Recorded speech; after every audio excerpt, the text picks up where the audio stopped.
आवाज़ की दुनिया के दोस्तों, कैसे हैं आप लोग? मैं उम्मीद करता हूँ आप लोग अच्छे होंगे और अपनी ज़िंदगी का निर्वहन बड़ी खूबसूरती के साथ कर रहे होंगे। आज हम बात करेंगे शक्तिमान यानी मुकेश खन्ना और रणवीर सिंह के बारे में। बहुत दिनों से एक खबर आई हुई है कि भई शक्तिमान पर एक फ़िल्म बनने को है और अब एक चुनाव है, एक परमिशन है, यानी परमिशन लेनी होगी मुकेश खन्ना से और मुकेश खन्ना यानी शक्तिमान और शक्तिमान ये डिसाइड करेंगे कि शक्तिमान कौन हो सकता है। इस चीज़ पर 2 ढाई 3 महीने से बड़ा बवाल हो रखा है। शक्तिमान चारों तरफ यही हुआ। तो अभी मुकेश खन्ना ने जो कहा रणवीर सिंह के बारे में, तो बकौल मुकेश खन्ना, रणवीर सिंह मुकेश खन्ना से मिले और रणवीर सिंह ने मुकेश खन्ना को समझाने का भरसक प्रयास किया। पूरी तरह से उन्होंने कोशिश की, ये बताने की, ये समझाने की मुकेश खन्ना को कि रणवीर सिंह इस शक्तिमान किरदार के लिए पूरी तरह से परफेक्ट है। लेकिन जो रणवीर सिंह की पूरी जो कोशिशें थी वो कारगर नहीं हुई, वो विफल हो गई और वो शक्तिमान यानी मुकेश खन्ना को किसी भी बात से प्रभावित नहीं कर पाए।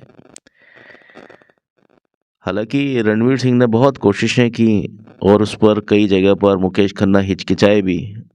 उनकी हिचकिचाहट का सबसे बड़ा कारण यह है कि रणवीर सिंह ने एक समय में एक न्यूड फोटो शूट किया था जिसमें पूरी तरह से वस्त्रीन नंगे, जिसको हम बोल सकते हैं ना, वो है। और ये आप मीडिया पर देख भी सकते हैं, ऐसा हुआ था, ये सच बात है कि रणवीर सिंह ने एक मैगजीन के कवर के लिए ऐसा किया था। तो खन्ना ने यानी मुकेश खन्ना शक्तिमान ने दावा किया कि रणवीर सिंह ने उनसे कहा था कि उन्हें इस फोटोशूट के लिए धोखा दिया गया है। उन्होंने कहा था रणवीर सिंह ने कि मुझसे ये फोटोशूट हुआ, करवाया मुझे, लेकिन धोखे से करवाया। अकेले में तो रणवीर सिंह ने मुझसे ऐसे कहा, लेकिन बाद में जब ये बात उन्होंने पब्लिकली जब उनसे जाननी चाहिए सबके सामने, तो रणवीर सिंह ने उनसे कहा कि मुझे इस चीज़ को करने में कोई भी शर्म नहीं है। तो मुकेश खन्ना से भी उन्होंने कहा था रणवीर सिंह ने कि भाई मुझे समझ में नहीं आया कि एक्चुअल में हो क्या रहा है। हालांकि मुझ पर शूट हो रहा था, लेकिन मुझसे ये बात छुपाई गई थी, सॉरी, कि ऐसा कुछ होगा, क्योंकि सब लोग शूटिंग के बीच में आ जा रहे थे और सभी ने मुझसे छल और धोखा किया। और मुकेश खन्ना ने भी कहा कि भाई सोचा कि मुझे सही है इनकी बात, अगर ऐसा इनके साथ हुआ है तो मुझे इनसे सहानुभूति है।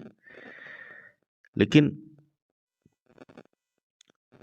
रणवीर सिंह जब बाद में मिले मुकेश खन्ना से सबके सामने, तो उन्होंने अपने इसी बात पर ये कहा कि मुझे इस फोटो जो सेशन पर कोई भी शर्म नहीं है। ठीक है, मैंने जो हुआ तो मुझे कोई दिक्कत नहीं है इसमें। तो मुकेश खन्ना ने कहा कि आपको दिक्कत नहीं है, लेकिन इस तरह के इंसान के साथ में शक्तिमान बनाने में फिर मुझे दिक्कत है।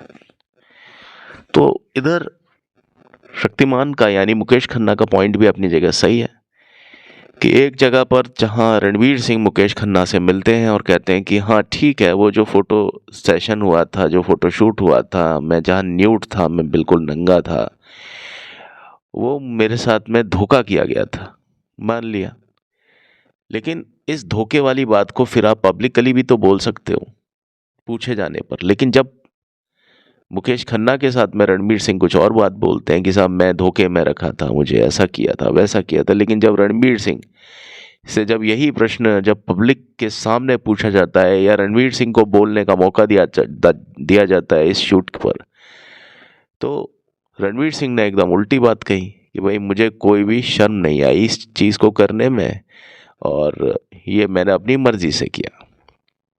तो ये जो दोगलापन है, रणवीर सिंह का, ये जो दोगलापन है, इस दोगलेपन के कारण ही मुकेश खन्ना नहीं चाहेंगे कि रणवीर सिंह शक्तिमान बने किसी भी तरह से। और अगर ये पहलू है शक्तिमान का और मुकेश खन्ना का, तो मुझे लगता है मुकेश खन्ना और शक्तिमान अब सही है। यानी जब वो अपनी बात तर्क से कहते हैं तो मुकेश खन्ना बिल्कुल सही इंसान है। तो मैं यहाँ पर मैं भी मानता हूँ कि इस तरह के कैरेक्टर में, या आप में से जितने लोग भी इस बात को सुनेंगे वो समझेंगे कि शक्तिमान जो था वो बहुत ज़्यादा मर्यादित कैरेक्टर है, नैतिक कैरेक्टर है। वो उस तरह का एक कैरेक्टर है जो कि बिल्कुल भी नेगेटिव नहीं हो सकता, बिल्कुल भी अनैतिक नहीं हो सकता एक पल को भी। अगर वो सो भी रहा होगा, कहीं पर भी होगा, बैठा भी होगा, तो वो किसी भी तरह से 1% भी, 1% भी अनैतिक नहीं हो सकता। लेकिन वहीं रणवीर सिंह, ऑन कैमरा और ऑफ कैमरा उनकी जो केमिस्ट्री है वो बिल्कुल डिफरेंट होती है। ये अक्सर सुनने में आता है कि रणवीर सिंह जो मिलते हैं लोगों से, या जो उनके इंटरव्यू में, या किस तरह से वो छिछोड़ी हरकतें करते हैं, ये बात मैं क्या कहूँ आपको कि सभी लोग समझते हैं, लेकिन सिर्फ एक मॉडर्निटी और एक फिल्म मीडिया में इस तरह की चीज़ों को, मतलब कहते हैं ना कि फिल्म और मीडिया का ये एक हिस्सा है, तो ऐसा नहीं है, सभी लोग ऐसा नहीं करते। लेकिन कुछ लोग हैं जो इस तरह की चीज़ों को समझते हैं कि हम वक्त के साथ हैं और हम एक अलग मॉडर्न कल्चर को मतलब अ, अपना रहे हैं इस तरह की चीज़ों को करके। तो ये भोंडी और खराब और गंदी चीज़ें कभी भी मॉडर्न कल्चर का किसी भी तरह से हिस्सा नहीं है। बाकी रणवीर सिंह की जो एक्टिंग है, मैं मानता हूँ बहुत अच्छी एक्टिंग है, वो किरदारों में घुस कर के एक्टिंग करते हैं। शायद इसीलिए रणवीर सिंह का जो नाम है वो इस जैसे प्रोजेक्ट के लिए लिया जा रहा था। लेकिन हर चीज़ एक्टिंग से नहीं होती है, कुछ चीज़ नैतिकता नैतिकता के जो तराजू पर भी तोली जानी चाहिए। और वहाँ पर मुझे लगता है कि मुकेश खन्ना है वो अपनी बात पर बिल्कुल सही है। वेल, आज मैंने सिर्फ अपनी ओपिनियन, अपनी एक इच्छा जाहिर की। बाकी ये आप सभी के ऊपर है, आप सभी इस बात को अपने अपने अंदाज में सोच सकते हैं। हर व्यक्ति अपनी सोच के साथ स्वतंत्र है कि वो इस विषय पे क्या सोचता है, क्या नहीं सोचता है। मगर साथ ही साथ सभी को अपनी इच्छा, अपनी बात को कहने का हक भी है। मैंने अपनी बात कही। आप में से कितने लोग हैं जो कि मेरी बात से वास्ता रखते हैं, प्लीज़ कमेंट बॉक्स में लिख करके बताएं, मुझे अति खुशी होगी। वेल, अपने इसी कंसर्न, इसी संदर्भ के साथ में मैं फ़िलहाल के लिए आपसे इजाज़त चाहता हूँ। मैं हूँ आपका दोस्त, आपका होस्ट हेमंत कुमार। इन्हीं आशाओं और अनुकंपाओं के साथ में आप सभी मेरे दोस्त खुश रहेंगे, आबाद रहेंगे, मस्त रहेंगे और अपनी अपनी ज़िंदगी में सर्वत्र सर्वदा मस्त रहेंगे। Thank you. Have a nice time. Bye.